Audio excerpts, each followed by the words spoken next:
حضرت فاطمہ رضی اللہ تعالی عنہا جب فوت ہو گئی حضرت صلی اللہ علیہ وسلم کی وفات کے 6 ماہ کے بعد حضرت فاطمہ فوت ہو گئی تھی. تو حضرت فاطمہ کا جنازہ رکھا ہوا تھا. حضرت ابو بکر صدیق رضی اللہ تعالیٰ عنہ تشریف لائے تو حضرت علی نے فرمایا کہ ابو بکر آپ فاطمہ کا جنازہ پڑھائیں. آپ جنازہ پڑھائیں.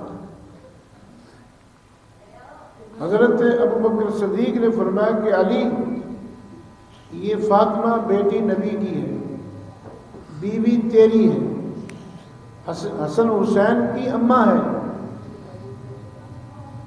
جنازہ تو پڑھا, تیرا حق بنتا ہے جنازہ پڑھانے کا کہ تیری بیوی ہے. تو حضرت علی رضی اللہ تعالیٰ عنہ نے فرمایا ابو بکر کو کہ ابو بکر ابھی زیادہ زمانہ نہیں گزرا حضور کو گئے ہوئے, آج بھی میرے کانوں میں اللہ کے نبی کے وہ الفاظ گونج رہے ہیں. حضور نے فرمایا تھا کہ جس قوم کے اندر جن لوگوں کے اندر ابو بکر موجود ہو کسی کو مسلح پر کھڑے ہونے کی اجازت نہیں ہے. ابو بکر کی موجودگی میں کوئی شخص مسلح پر کھڑا نہ ہو. یہ آج بھی فرمایا کہ حضور کے وہ الفاظ میرے کانوں میں گونج رہے ہیں. آپ کے ہوتے ہوئے میں بھلا مسلح پر کیسے کھڑا ہوں؟ میں کیسے فاطمہ کا جنازہ پڑھوں؟ جنازہ آپ پڑھائیں. حضرت فاطمہ کا جنازہ ابو بکر صدیق نے پڑھایا ہے. کئی بدبخت لوگ یہ کہتے ہیں کہ اللہ کے نبی کی وفات کے بعد بی بی فاطمہ وہ باغ فدق جو تھا وہ مانگنے کے لیے گئی تھی کہ میری یہ وراثت میں مجھے دو, تو ابو بکر صدیق نے جو ہے دھکے مار کے نکال دیا تھا, دھکے مارے تھے. اگر بی بی فاطمہ کو ابو بکر صدیق نے دھکے مارے ہوتے تو آج حضرت علی کی غیرت کہاں گئی تھی؟ جی جس کی بیوی کو کوئی دھکے مارے وہ اس کو کہے کہ تو ہی جنازہ پڑھا میری بیوی کا. یہ حضرت امام حسن اور امام حسین ان کی غیرت کہاں تھی؟ اگر دھکے مارے تھے تو وہ کیسے برداشت کر سکتے تھے کہ جس نے ہماری ماں کو دھکے مارے آج وہی جنازہ پڑھائے ہماری ماں کا؟ وہ خود نہیں پڑھا سکتے تھے. یہ سب من گھڑت باتیں ہیں.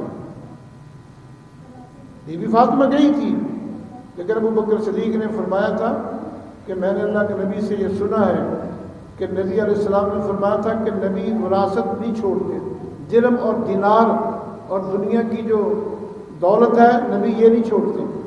نبی جو بھی چھوڑتا ہے وہ ساری امت اس کی وارث ہوتی ہے. نبی کا وارث کوئی نہیں ہوتا اس کام میں کہ ابھی نبی کا جو مال ہے وہ وارث لے جائے. ساری امت کے وہ باپ ہیں ہوں گے. اور چلو اگر ابو بکر صدیق نے وہ باپ نہیں دیا, ابو بکر صدیق کے بعد عمر فاروق آئے انہوں نے بھی نہیں دیا. ان کے بعد عثمان غنی آئے انہوں نے بھی نہیں دیا. اور ان کے بعد حضرت علی آئے. حضرت علی بھی تو 5 سال خلیفہ رہے ہیں, وہی اپنی بیوی کا حصہ لے لیتے, نہیں دیا. ایک دن میں ایک جگہ پہ جا رہا تھا, کچھ آدمی جو ہے نا وہ ایسے لڑ رہے تھے. وہ ایک لڑکا دیوانہ سا لڑکا نا, دیوانہ سا کمڑا سا پاگل سا, وہ جا رہا تھا اور وہ نعرہ لگاتا جا رہا تھا کہ دما دم مسک اندر ابو بکر کا پہلا نمبر. یہ نعرہ لگاتا جا رہا تھا. 2 آدمی داڑیاں رکھی ہوئی تھی اور انہوں نے اس کو پکڑ لیا. وہ کہنے گوئے تو کی کہنا میں ابو بکر کا پہلا نمبر نہیں کہا, علی کا پہلا نمبر. لیکن وہ کہتا نہیں ابو بکر کا پہلا نمبر. اچھا میں بھی وہاں کھڑا ہو گیا. وہ کہنے لگے آج تک ہم نے یہ بات نہیں سنی کہ ابو بکر کا پہلا نمبر, ہم نے آج تک یہی سنا ہے دما دم مسکن اندر علی کا پہلا نمبر.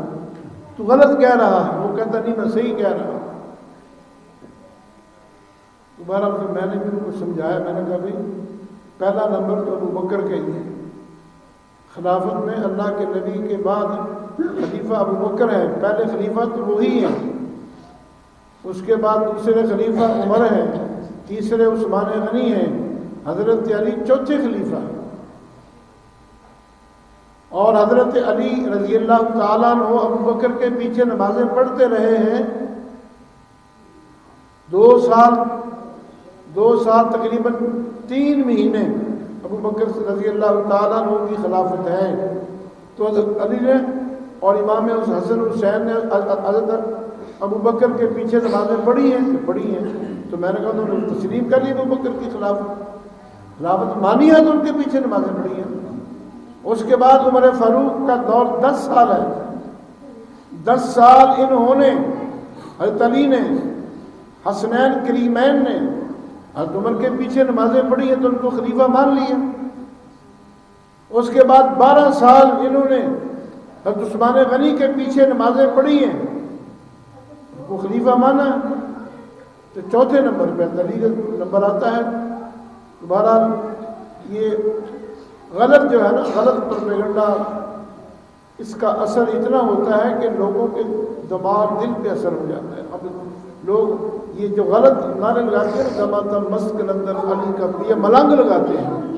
اب کئی اچھے بھلے مسلمان صحیح العقیدہ وہ بھی یہی سمجھتے ہیں کہ علی کا پہلا نمبر. بہرحال حضرت ابو بکر صدیق رضی اللہ تعالیٰ عنہ جب آپ فوت ہوئے تو آپ کو نبی کریم صلی اللہ علیہ وسلم کے پہلو میں دفن کیا گیا گنبد خضرا کے اندر. حضور نے فرمایا کہ ما بین بیتی و منبری روضۃ من ریاض الجنہ. یہ دنیا میں یہ میرے گھر سے لے کے میرے ممبر تک یہ جگہ جو ہے یہ جنت کا ٹکڑا ہے. اللہ کے نبی بھی جنت میں آرام فرما رہے ہیں اور ابو بکر صدیق بھی جنت میں آرام فرما رہے ہیں. عمر فاروق بھی جنت میں آرام فرما رہے ہیں. حضور صلی اللہ علیہ وسلم کی قبر مبارک پر 70,000 فرشتے صبح 70,000 فرشتے شام کو سلام کے لیے اترتے ہیں.